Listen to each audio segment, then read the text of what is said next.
Hi, I finished my first round of single crochet. So we are going to continue on to the second row.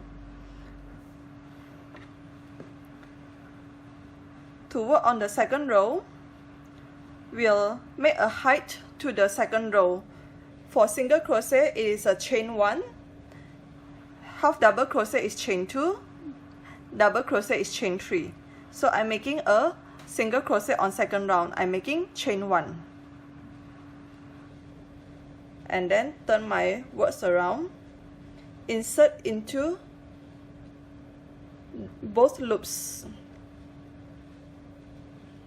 from the previous row,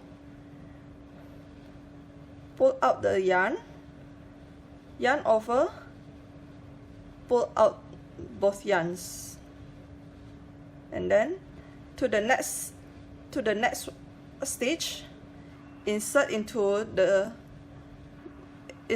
this V-shaped loop yarn. This is both loops. Pull it out,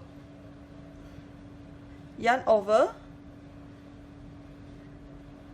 pull through both loops. Okay, I repeat 2 more times. To the next stitch, insert the hook, yarn over to pull out a loop, yarn over, pull through both loops. Okay, this is single crochet on the second round.